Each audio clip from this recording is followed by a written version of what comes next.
saya manusia biasa, saya boleh silap, saya boleh lupa. Selepas lupa saya balik, astaghfirullahaladzim. Oh, saya lupa tadi, saya silap tadi. Saya tidak lupa, saya tidak silap, saya tidak salah. Di saat itu kita sedang salah. Al-insan, manusia, makanul khata' wan nisyan, tempatnya lupa dan salah. Manusia, manusia diambil dari kata nasya. Nasya artinya lupa. Masumiyal insanu bi insanin illa linisyanihi. Manusia itu dinamakan manusia kerana dia lupa. Karena lupa itulah dia disebut manusia. Tapi ada yang lebih parah lagi, lupa nama, lupa kampung, lupa anak, lupa isteri, itu namanya amnesia. Nah, kita ni tak sampai ke situ, masih setakat manusia. Lupa janji, lupa cakap, lupa. Karena lupa inilah kita disuruh beristighfar. Sebab apa? Astaghfirullahalazim, lupa. Astaghfirullahalazim, silap. Astaghfirullahalazim, salah. Jadi kalau kita sedar dengan ini, kita cepat balik. Balik itu bahasa Arabnya taba yatubu taubat. Maka orang yang balik kepada ingat, dia taubat. Astaghfirullahalazim, astaghfirullahalazim. Keluar daripada tandas, bacaannya ghufranaka. Ghufranaka, ampunkan saya, ampunanmu untuk saya. Apa yang kita buat dalam tandas? Kenapa keluar daripada tandas kita minta ampun dosa? Ulama mengkaji hadis yang pendek ini tapi pembahasannya panjang. Kerana di dalam tandas lidah kita tidak berzikir. Lidah yang gunanya diciptakan Allah untuk subhanallah walhamdulillah wala ilaha illallah wallahu akbar. Dalam tandas tak boleh berzikir. Sehebat-hebatnya manusia tak boleh berzikir dalam tandas, tak boleh menyebut nama Allah. Bila dia keluar dari tandas, dia minta ampun kepada Allah. Ampunkan saya ya Allah, kerana di dalam tandas tadi lidah saya tak berzikir, maka saya tebus di luar tandas. Ghufranaka, ampunkan saya. Kalau kita sedar secara mental, insya Allah mental kita sihat walafiat. Next. Kita bekerja tidak boleh sendiri, mesti ada teamwork. Ada orang tua yang bijaksana, Abu Bakar Siddiq. Ada anak muda yang kuat, Umar bin Khattab. Ada anak muda yang smart, Sayyidina Ali bin Abi Thalib. Ada orang kaya yang dermawan, Utsman bin Affan. Ada perempuan yang bertenaga membawa makanan naik ke atas Jabal Sur, namanya Asma. Jadi cuba golongkan diri kita ni masuk ke dalam mana? Abdul Somad, engkau orang tua. Oh, kalau begitu saya Abu Bakar Siddiq. Oh, kamu anak pemuda belia. Oh, kalau begitu kamu adalah Umar bin Khattab. Kamu cerdas, smart. Oh, kalau begitu Ali. Saya ni kira-kira masuk yang mana, Ustaz Somad? Kamu tua? Tidak. Muda? Bertenaga? Tidak juga. Kaya? Tidak juga. Pandai? Tidak juga. Kuat? Tidak juga. Kalau begitu masuknya ke Abu Lahab. Na'udzubillah. Jadi kita ni dah dibagi Allah Ta'ala masing-masing ada pos kita. Innallaha idza ahabba 'abdan ista'malahu. Kalau Allah sayang kepada seorang hamba, maka dia pakai hamba itu untuk beramal. Allah sayang kepada saya, dipakai Allah Ta'ala saya untuk beramal. Kita ni semua tidak ada yang bodoh, tidak ada yang kekurangan. Semua pasti ada kelebihan yang dibagi Allah Ta'ala. Saya tengok-tengok Ustaz Somad tak ada kelebihan. Ada, lebih hitam. Kita ni mana ada kekurangan? Kalau kita pandang lebih. Tapi kalau kita tengok kurang duit, kurang kaya, kurang comel, kurang elok. Tergantung kita memandang lebih atau kurang. Maka kita tengok pada pandangan Allah Subhanahu wa Ta'ala kepada diri kita. Kita merasa kita ni sudah dilebihkan Allah Subhanahu wa Ta'ala. Memandang orang pun begitu juga. Nabi SAW sendirian boleh. Innama amruhu idza arada syai'an ayyakula lahu kun fayakun. Tapi kenapa Nabi ada teamwork? ada Abu Bakar Siddiq, ada Umar bin Khattab, ada Utsman bin Affan, ada Ali bin Abi Thalib.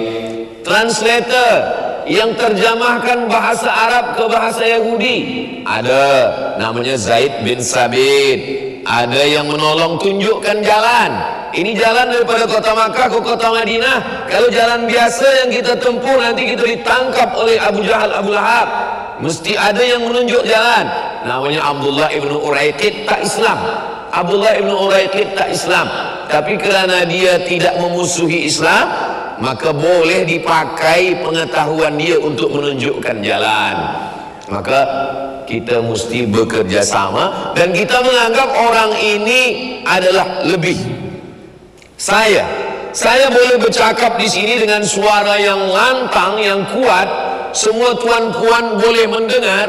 Itu bukan kerana kelebihan saya, tapi kerana kelebihan mereka yang ada di atas sana. Kalau mereka jahat aja sikit, mereka matikan. Hilanglah nyawa Abdul Somad. Nyawa saya di sini letaknya, pada suara.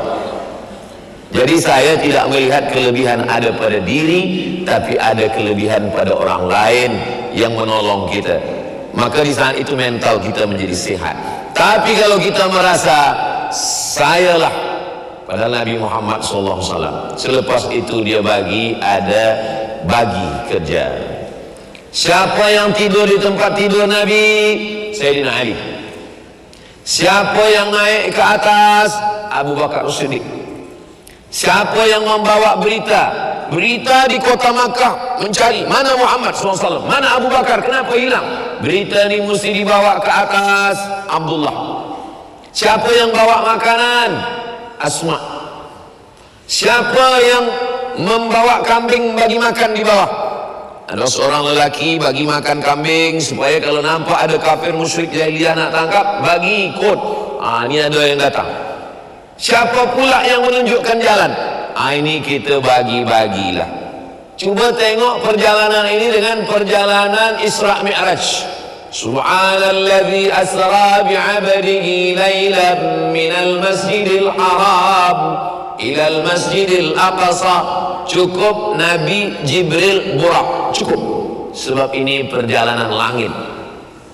Perjalanan langit tak perlu banyak-banyak. Nabi Jibril Burak. Tapi kalau perjalanan bumi, kita perlu bekerja sama dengan orang. Jadi kalau puan tengok ada kawan, dia tak ajak kita bekerja sama, mungkin dia nak perjalanan langit. Kita kalau bersama-sama, mental kita sehat, menganggap orang lain menolong kita, dan kita saling tolong menolong. Disitulah kita akan sihat. Kenapa? Karena kalau kita terlampau pada mental diri kita yang merasa lebih, rupanya kita tak ada apa-apa, kita letih.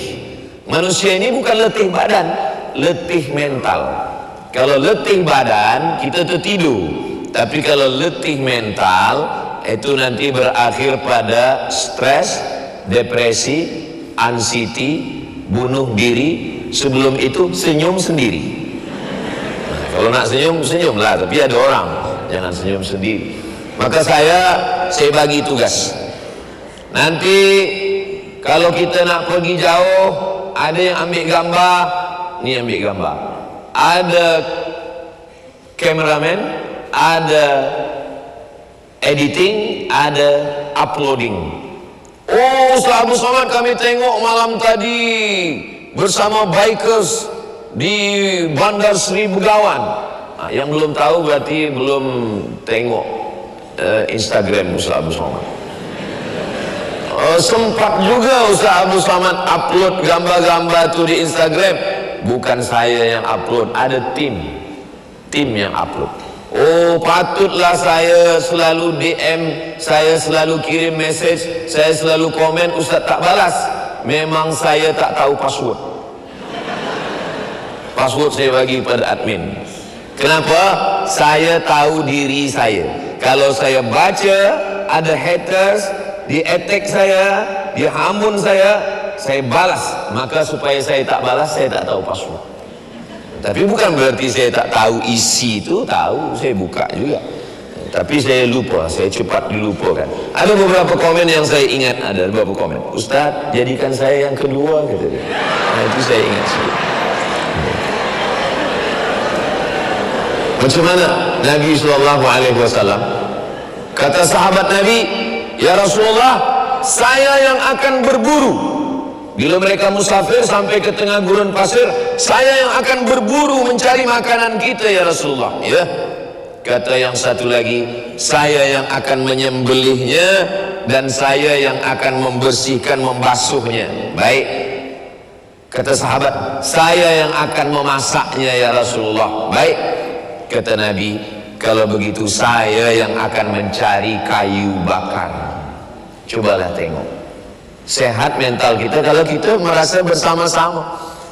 Walaupun dia Nabi, Sayyidul Anbiya wal Mursalin, Sayyidul Awwalin wal Akhirin, dia tidak mengatakan kamu cari, berburu, kamu sembelih, kamu cuci, kamu bakar, kamu masak, saya yang akan menghabiskannya.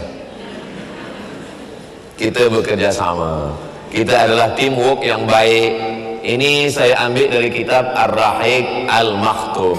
Saya tidak pernah merasa sendiri. Kalau saya pergi ke Brunei Darussalam, ada tim yang bekerja sama, yang mengatur semua. Ustaz Abdul Samad, bolehkah kami dapat jadual di masjid di sini, di office di sini? Sila bagi tahu tim ya.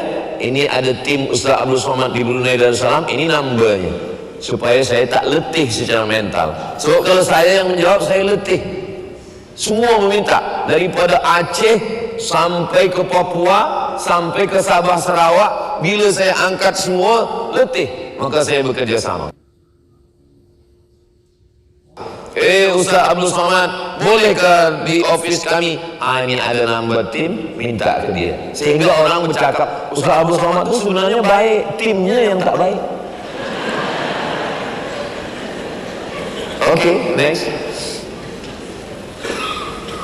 Profesional. Jadi ada namanya Anas bin Malik, umur 20 tahun. Anas bin Malik menyiapkan kain Nabi, selipar Nabi, sajadah Nabi, mengawal Nabi. Ada lagi namanya Zaid bin Sabit, ta'allamtuhu wa adaqatuhu, saya belajar bahasa Hebrew language, bahasa Ibri, bahasa Yahudi. Berapa lama? Nisfa syahrin, setengah bulan. Dialah yang menterjemahkan Yahudi Bani Nadir, Yahudi Bani Quraidah, Yahudi Qainuqa, Yahudi Khaybar. Ada lagi namanya Muaz bin Jabal, dia umur 20 tahun. Ada lagi nama sahabat Nabi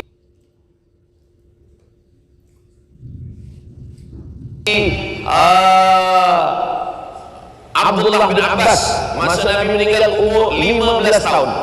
Jadi mereka adalah pemuda-pemuda, belia-belia yang di zaman Nabi. Jadi jangan kita bayangkan yang bersama Nabi itu adalah orang yang tua-tua. Mereka adalah orang-orang muda yang bersemangat. Berapa umur Abdullah bin Abbas? 15 tahun. Berapa umur Muaz bin Jabal? 20 tahun. Berapa umur Zaid bin Sabit? Abdullah bin Abbas. Muhammad Al-Fatih menaklukkan Konstantinopel 19 tahun. Panglima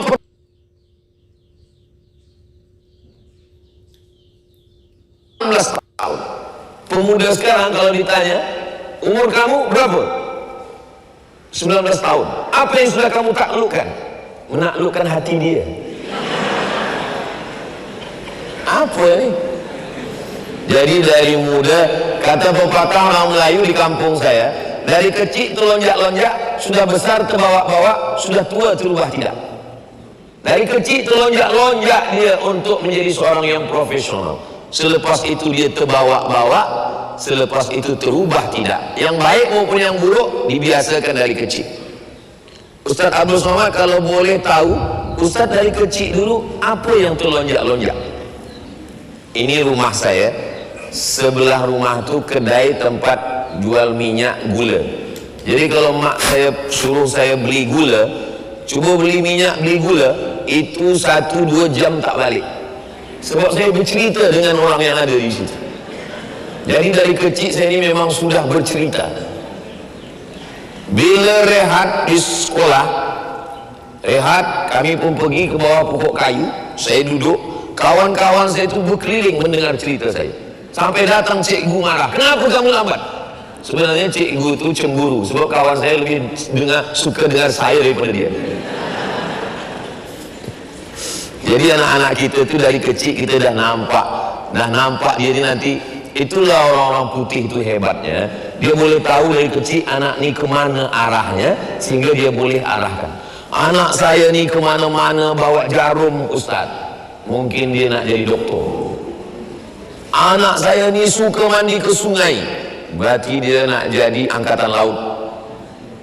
Anak saya ni kemana-mana bawa pemukul. Dua kemungkinan. Kalau dia smart, dia jadi hakim. Kalau kurang smart, jadi tukang. Jadi dari kecil itu dah nampak kemana bakat anak-anak kita itu, insyaAllah. Jadi kita profesional di bidang kita. Jangan bekerja pada sesuatu yang kita tak suka. Itu menyebabkan kita tertekan, sebab kita tak suka. Ustaz Somad, apakah anak Ustaz paksa dia pergi ke Kahirah belajar lalu dia jadi Ustaz macam Ustaz Somad? Tidak. Saya tak paksa anak saya untuk jadi macam saya. Kalau anak saya tak suka bicara depan orang banyak, dia hanya suka berdua dengan komputer, saya akan masukkan dia ke fakulti komputer jadi programmer. Sebab kalau saya paksa dia bicara depan orang banyak, keluar keringat sejuk, dia stres, dia depresi. Jangan menekuni sesuatu bekerja yang kita tak suka. Kalau kita suka, kita menikmati. Kalau kita suka, kita fresh. Kalau kita suka, kita merasa nikmat dengan apa yang kita lakukan. Jadi jangan heran kalau ada jamaah tanya, Ustaz ada kuliah subuh? Ya. Ada kuliah duha? Ya. Ada kuliah zuhur? Ya. Ada kuliah petang dengan puan-puan? Ya. Ada kuliah malam tazkirah? Ya. Kadang satu hari 5. Kalau tak ada kuliah, saya sakit. Bila di rumah, sakit kepala lah, demam lah, flu lah. Tapi kalau saya jumpa dengan orang banyak, saya sihat. Jadi kalau ada orang nampaknya Ustaz macam sakit, sebab saya belum pegang mikrofon. Bila saya dah pegang, saya sihat. Kita menikmati. Jangan sampai kita bekerja yang kita tak suka. Sudahlah di rumah kita tertekan. Kenapa? Rupanya kita nikah dengan orang yang kita tak suka. Di office pun kita tertekan, rupanya kita bekerja yang kita tak suka. Sebabnya dulu kita sekolah di fakulti yang kita tak suka. Bila lagi kita menikmati hidup? Maka tanya baik-baik. Ini semua adalah profesional. Baik, next. Tolong kalau waktu habis bagi tahu Ustaz, sebab saya suka bercakap ni. Bila saya suka, saya tak terasa waktu berjalan. Rupanya jamaah sudah, ini bilalah selesainya. Macam mana Allah Subhanahu wa ta'ala menyuruh solat? Sebab hubungan kita dengan Allah ini solat, connecting, jangan sampai putus dengan Allah. Umur 7 tahun. Kalau 7 tahun sembahyang, maknanya umur 5 tahun sudah hafaz surah-surah pendek.